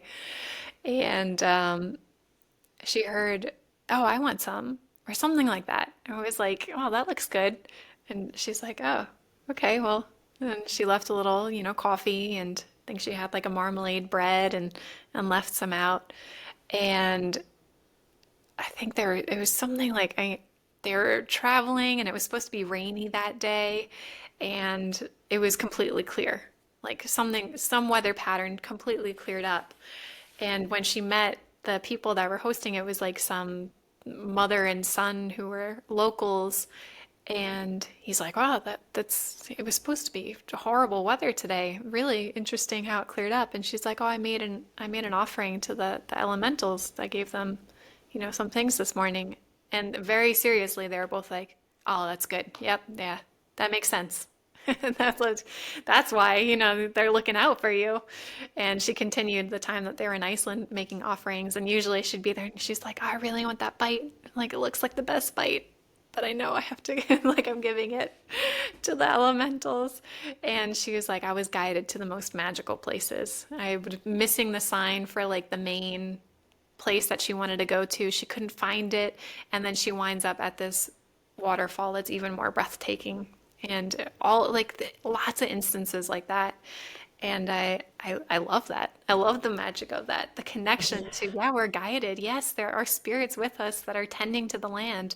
Let's wake up that conversation and relearn how do we even begin to talk and speak to each other and listen. Yeah, no, it's beautiful. And like you say, and it's very tangible and very clear, right? It just reminds me, like again, I moved to Kentucky recently, so we've had, two cacao ceremonies since here. And again, at this point, I don't even look at the weather because I know we'll be okay. We'll figure it out, right? For my first cacao ceremony, it was raining, pouring all day, and it was supposed to be outside by the fire. I mean, I planned for like maybe bringing it inside, but I was like, nope, let's just see. 15 minutes before the ceremony started, it stopped raining. And I was like, okay, the grass is wet, doesn't matter. We're doing this outside. By the time we went to the meditation, the sky had cleared and the full moon rose, and we were able to dance under her brilliancy, right? And the second cacao ceremony, the whole week had been freezing cold and like just it just shuddered and closed up. And then that day, it was 70 degrees and clear and sunny, right? And we've experienced it with the water ceremonies, right? Where, the moment we're bringing the offerings in, all of a sudden the waves pick up to take it off of our hands, or the moment we're going to do a baptism, like the waves shift to receive us. And I've had this happen over and over and over again, where nature is, the more we make offerings and the more we're in this state of co-creating with nature, beautiful moments where we bring healing and harmony and prayer, the more she actually, responds and creates the most spectacular, events in support of our work. Yeah. I was just thinking, we did this goddess, and we had cacao as well. It's like this goddess plunge in Florida before I left, and yeah, and like the whole sea shifted the moment we stepped into the waters. And we have pictures, to document. It's not just, it's real. And everybody was commenting on it. It was like, they can't believe like the moment, like, and it was like, we did this, like, I'm here now. And it was like the whole sea shifted. Oh my gosh. Yeah, it's I fun. got like chills everywhere. Just hearing that. Yeah. It's beautiful. It's beautiful. What do you feel is the mission of cacao at this time? You said to open hearts and connect us back into nature. I feel like cacao is a heart medicine. It's always been used, and it's a heart medicine in connection. And I even feel it. I don't know. She loves to be shared. Like, it's always better to drink with someone else, right? Always, right? She's here to help us make heart-centered connections and to remind us that we're part of this beautiful web of life, and how to, live in harmony with this beautiful web of life that we're part of. So I feel like she's just opening doors and opening connections for us to begin to live from our hearts once again. Yeah, and in whichever way that is. Because I know also in the cacao world, there's also there is some conversation about, cultural appropriation and the Mayans, and this is an important topic to also to navigate. And I feel that there isn't one right way or wrong way there's no one right way to be with cacao, as long as you're connected to that heart medicine, and that we can both honor and respect the lineages that have been before, right? And the people that are cultivating the cacao in right relationship with the land. And if that is not part of our lineage or part of our, path, if we're not Mayans, that doesn't mean we can't partake of cacao. We can find authentic ways that resonate with the core of cacao and share and be in cacao's, aura in that way. We don't have to take, and doing our authentic work, as long as it's coming from that heart-connected place, is still respectful and in alignment. That makes sense. Mm-hmm. Yeah. And it is a really important topic, especially regarding the cultures who are still forming or remembering their own relationship to their own traditions. Because this is a very recent progression for many of the cultures of, especially in Guatemala, that Mayans in Guatemala have not been able to practice their ways legally, I think it was until 1994. I'm gonna have to check that, but that is very, very recent. And so there's a lot of wounding and healing that's happening around, this medicine in the countries that it comes from. And where I've come to with this, I've also talked to you about this in previous years about, who am I to share anything with cacao? Like, what is my role in this? What is my place? And grappling with the relationship of this isn't my lineage, this isn't what I come from. And now through more and more conversations and more of me asking questions and talking to people and talking to elders and talking to people working with elders, and the answer that I get time and time again is just cacao wants to be shared and use it with respect and reverence. And if you're not Mayan and you're not trained by the Mayan elders, then don't say that it's a Mayan ceremony. Like, just Exactly. find your own way, find your own voice, your own connection to it, and share from that space. And don't claim it to be something that is not, if it's not from your lineage and you're not trained in that. So when it was years and years, and I'm like, oh, it's so clear, like it's so obvious. Of Yeah, course. and that comes to the offering too, because we start that is a very real, inner struggle, because we want to be in integrity, right? And we want to show respect, and like in my ceremonies, like I will share, like this is, originally the Mayan medicine, right? And we honor where the cacao is coming from and what tribes grew this cacao that we're drinking. But it's not a Mayan ceremony, like, right? We can both honor those lineages, and I continuously send prayers. I mean, there is so much debt that we have to our Indigenous peoples all over the world, right? So always with just such prayers and respect for their healing, their freedom, their sovereignty, right? It makes me teary, because it's just their journey, and the recognition that I have my own, right? I am not here to be them, but there is a core that is shared, right? There is there is this heart that wants to honor life and honor love and bring healing to the earth and healing to the people in this way that benefits all life, right? So that in that intention, we can be one, right? We can be one with the heart of cacao, even if our ways are slightly different. The heart remains true and remains the same, and is in integrity. And the same thing happens with the land. Like, I've had so many moments of deep healing at different lands where I'm like connecting to I still remember, this at Garby's Point, the first time I'm reading with the waters. Like, I was standing at the shore and I could feel like all of the Indigenous people that lived there before that were no longer there, and the sadness, the pain of that, right?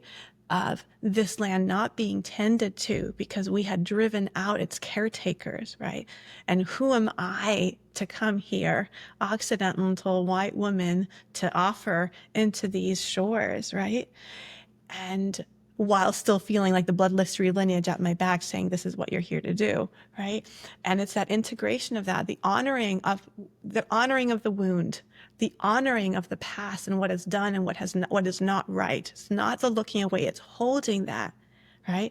And recognizing that there is a heart that is in common. And if they're not here to do that, then it's my responsibility to step up, right?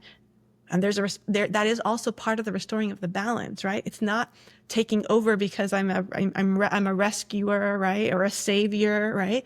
But if my lineage is responsible for this land not to have caretakers, then the very least I can do is step up and do the work that's needed, right?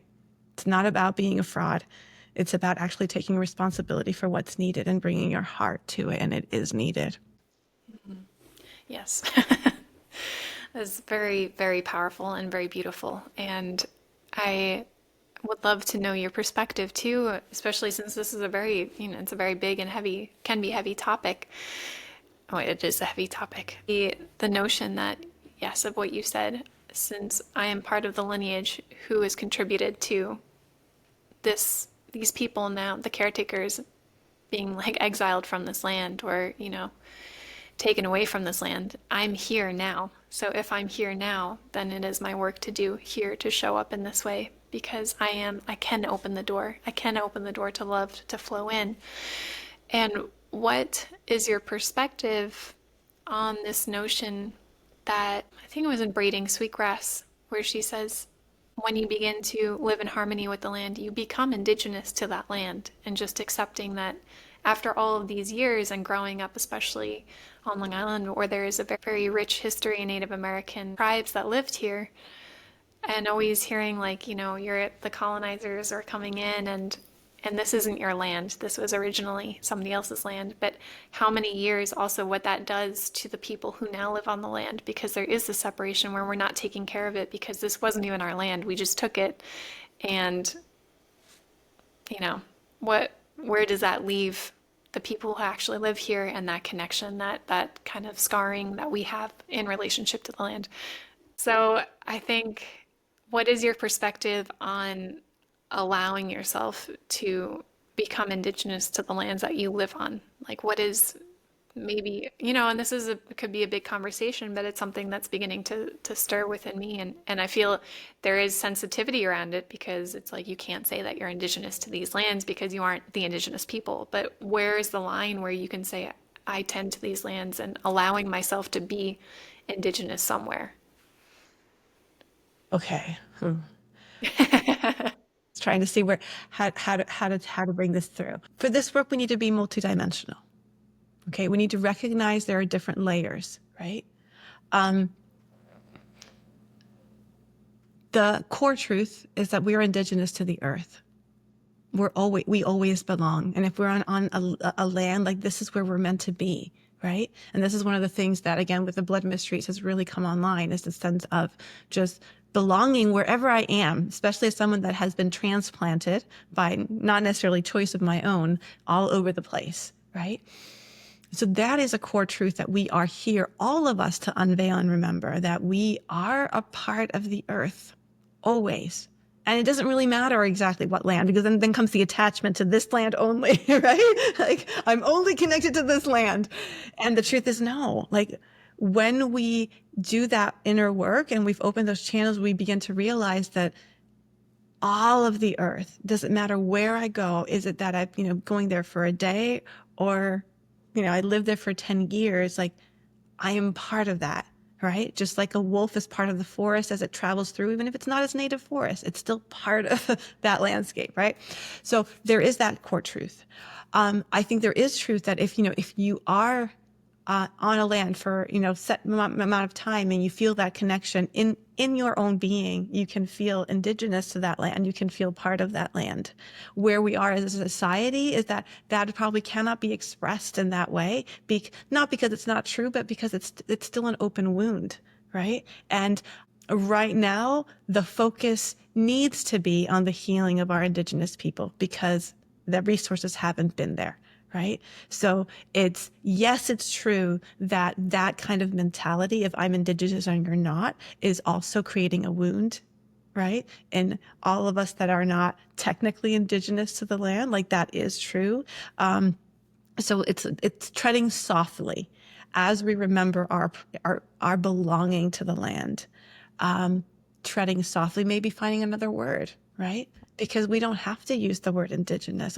We can just say, I am part of this land, and it's just as true. And it doesn't contribute to the wounding of our indigenous people, right? And that's it's such a big conversation, because ultimately even the colonizers were indigenous to some place. So we're at the end of the whole, if we peel it back enough, we're all indigenous, right?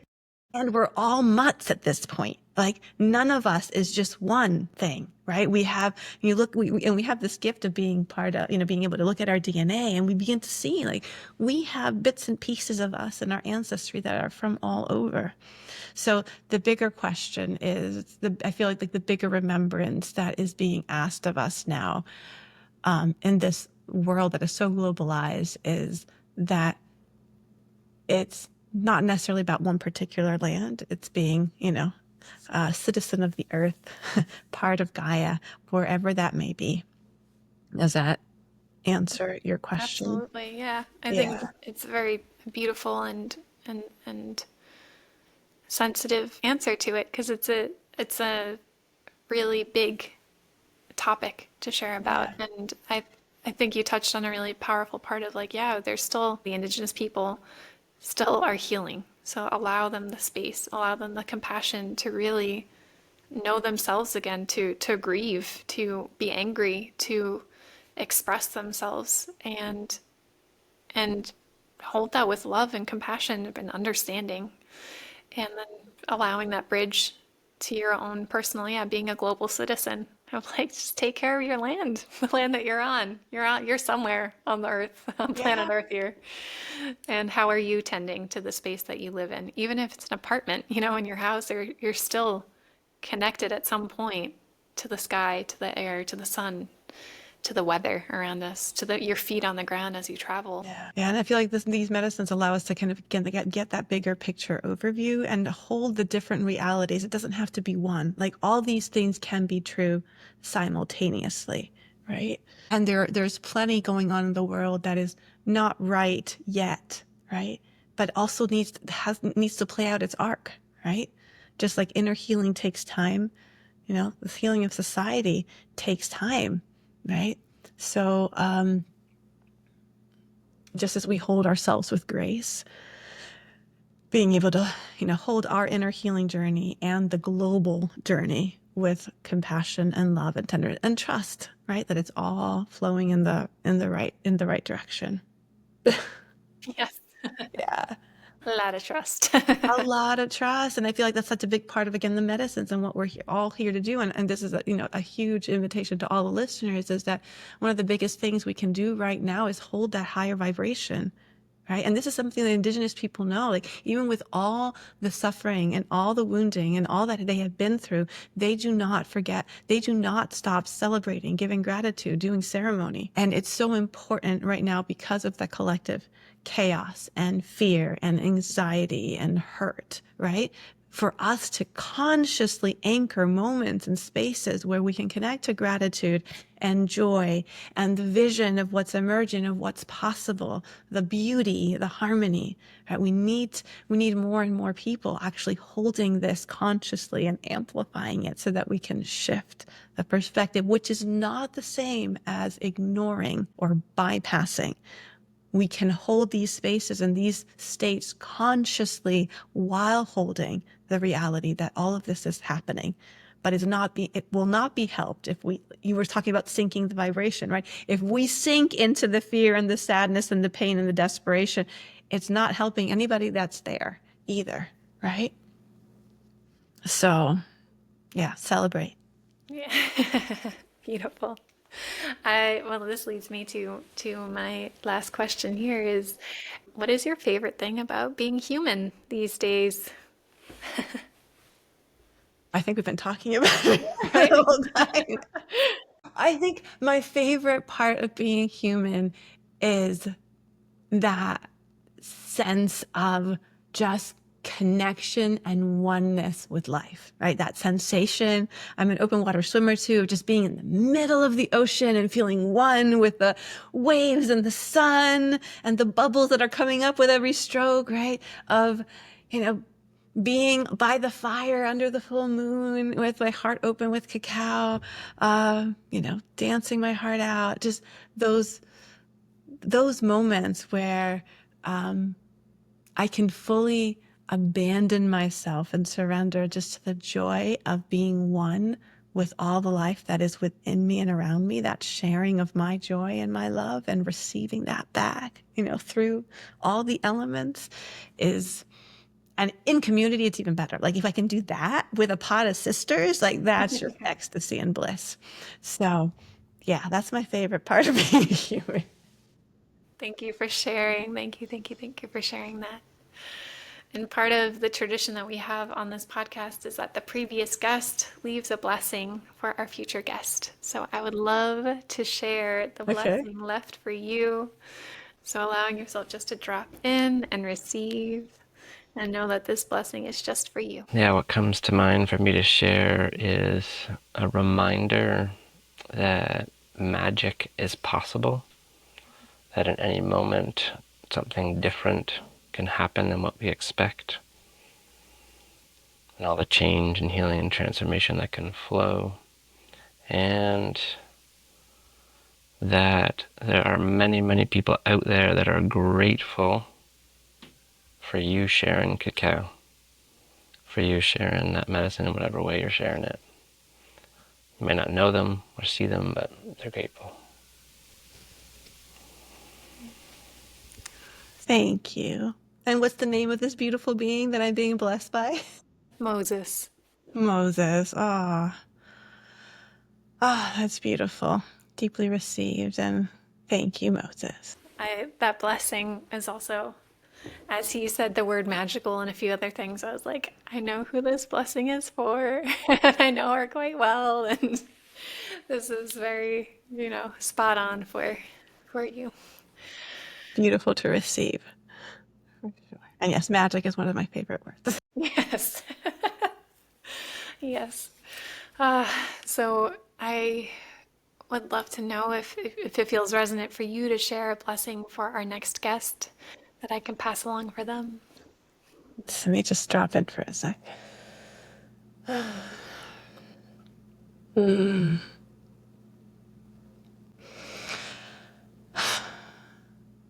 I am here, beloved, to remind you that you are so loved, so loved, that the earth is holding you, that mother is holding you, and that you have precious, precious magic within you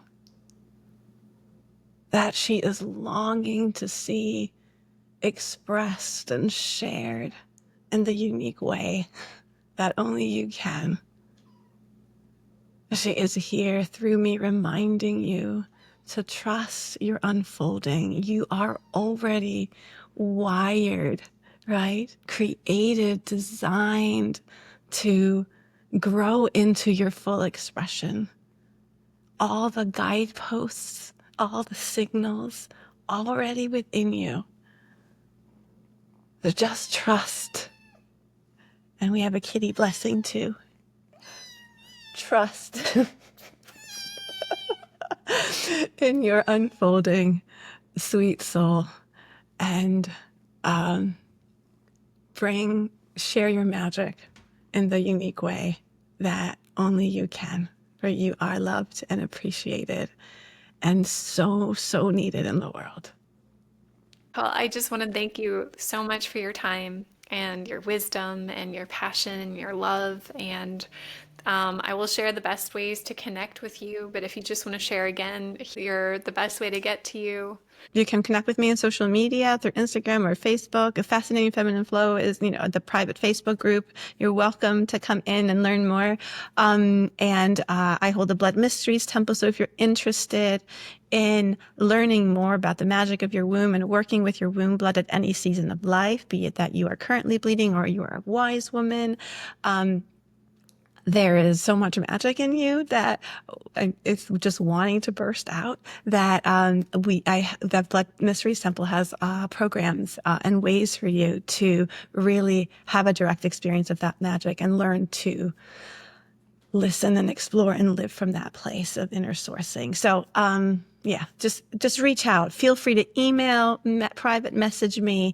I like intimate connections with my community. So if you're interested, just message me and I'll get you plugged in the best place for you.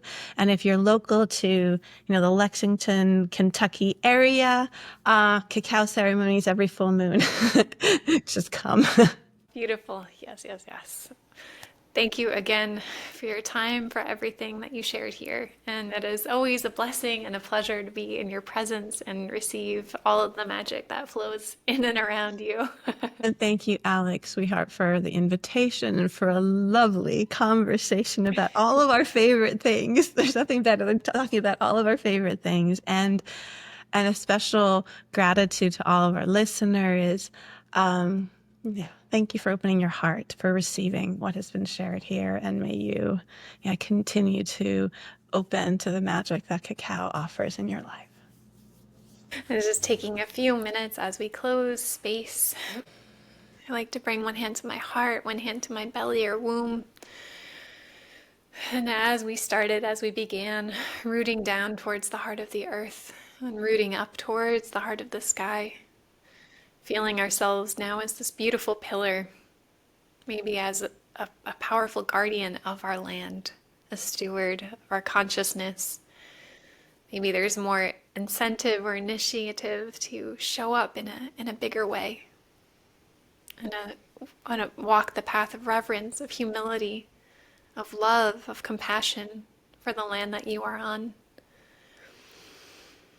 And allowing all information just to begin to settle, settling in your mind, into your heart, and just trusting that it will come to you in the highest way possible, with ease and grace in a way that delights your mind, body, and spirit. And from the space of love, of connection, we give thanks to the heart of the earth. We give thanks to the heart of the sky. We give thanks to the heart of the waters. And we give thanks to the heart of the fire. We give thanks to the heart of the air. And we give thanks to the four directions that hold us in every moment, to the north, to the south, to the east, and to the west. We give thanks to the heart of ether. And we give thanks to the heart of the void. We give thanks to our own guardians and protectors of the lands on which we are currently residing. And we give thanks to the guardians and protectors of the lands from which our cacao has traveled, all these beautiful people who made this cacao possible today, and blessing the lands there. And from our heart, we give thanks to the energy and the spirit of Mama Cacao. Thank you, thank you, thank you. Thanking all of our listeners today, thanking Catalina, and that we close the space knowing that it is done, it is done, it is done, and it is fun, it is fun, it is fun. Aho. Oh, sister, thank you. Thank you so much for joining us in this potent and heart-opening conversation with Catalina. If you felt a stirring, a remembering, or simply a softening into your own sacred rhythms, Catalina has a beautiful gift for you. She's offering a step-by-step menstrual rite to guide you into creating your own blood offering ceremony at home, whether with your moon blood or a symbolic transfigured wine. You can find this in the PDF in the show notes. Included in this PDF is everything you need to begin: how to collect and store your moon blood, a sacred offering song, simple guidance to support the reclamation of your womb and blood as wise, sacred, and powerful. Let this be an invitation to come home to the waters within, to honor your body as earth, and to live each cycle as sacred. Thank you so much for tuning in today.